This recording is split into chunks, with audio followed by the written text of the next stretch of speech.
सामनाच्या महामुलाखतीमधून उद्धव ठाकरेंनी मुख्यमंत्री देवेंद्र फडणवीसांना मित्रत्वाचा सल्ला दिला।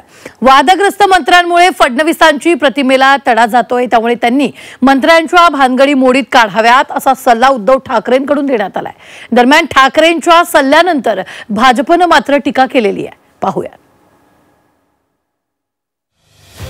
हे सगळे जे काय चाललेले आहे ह्याचे प्रमुख म्हणून शेवटी बदनाम देवेंद्र फडणवीस होत आहेत। त्यांच्या सहकारी मंत्र्यांच्या भानगडी लफडी कुलंगडी बाहेर येत आहेत, ती त्यांनी मोडीत काढली पाहिजेत।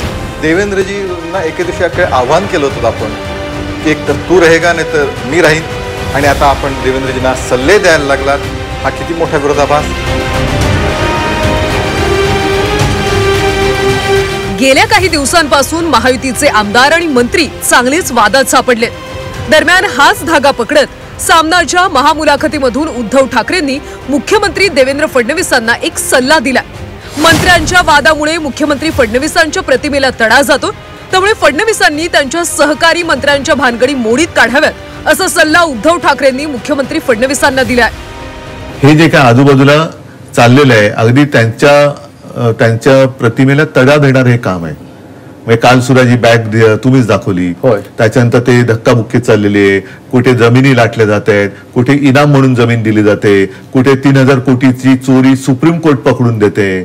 हे सगळे जे काय चाललेले आहे ह्याचे प्रमुख म्हणून शेवटी बदनाम देवेंद्र फडणवीस होत आहेत की आता ज्या काही सगळ्या त्यांच्या सहकारी मंत्र्यांच्या भानगडी लफडी कुलंगडी बाहेर येत आहेत, ती त्यांनी मोडीत काढली पाहिजेत। हे मी त्यांना आमचे कधीकाळीचे राजकीय मित्र म्हणून सांगतोय। त्यांनी हे माझं मत, हा टोमणा नाही, हा सल्ला आहे।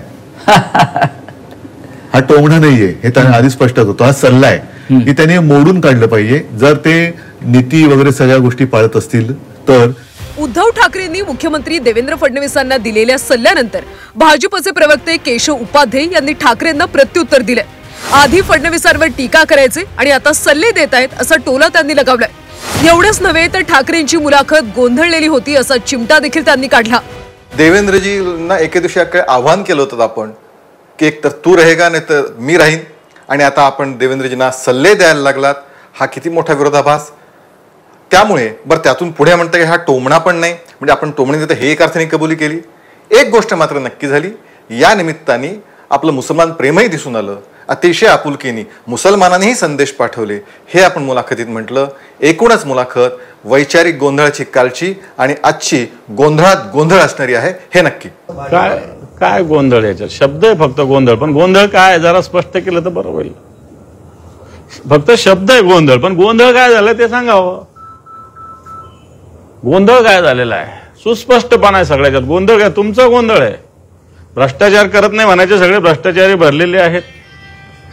साधन सुचिताच्या गोष्टी करतात, सगळे साधन सुचिता हरवलेले आहेत। तुमचेच लोक माता भगिनीवर अन्याय अत्याचार करतात, तुमचेच लोक गुंडागर्दी करतात, तुमचेच लोक भ्रष्टाचार करतात। तुम्हीच भ्रष्टाचारांना सगळ्यांना सोबत घेतलेलं आहे।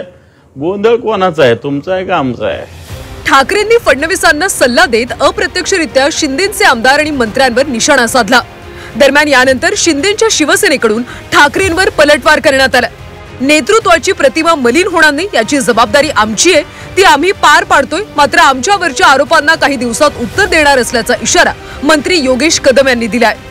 आज गृहराज्यमंत्री म्हणून फडणवीस साहेबांच्या सोबत जी मला काम करायची संधी मिळालेली आहे, आज महसूल राज्यमंत्री म्हणून, ग्रामविकास राज्यमंत्री म्हणून आणि अन्य जी 2 खाती माझ्याकडे आहेत, ह्या खात्यांच्या मार्फत सर्वसामान्य नागरिकांना न्याय द्यायचा आम्ही प्रयत्न करतोय। त्याच्यामध्ये आज आमच्या नेतृत्वाची प्रतिमा कुठे मलिन होणार नाही, अर्थात ती आमची जबाबदारी आहे आणि ते आम्ही व्यवस्थित पार पाडतोय। जे काही आरोप आहेत, मला माहिती आहे आपला रोग कुठल्या दिशेने आहे, जे काही आरोप आहेत त्याचं वेळेत उत्तर काही दिवसातच देतोय। आधी फडणवीस आणि ठाकरेंच्या भेटीगाठी, त्यानंतर फडणवीसांची उद्धव ठाकरेंना थेट सभागृहातच ऑफर, आणि आता उद्धव ठाकरेंकडून फडणवीसांना मित्रत्वाचा सल्ला। त्यामुळे ठाकरे आणि फडणवीसांमध्ये नेमकं काय शिस्त आहे अशा चर्चांना आता उधाण आलंय। ब्युरो रिपोर्ट, झी 24 तास।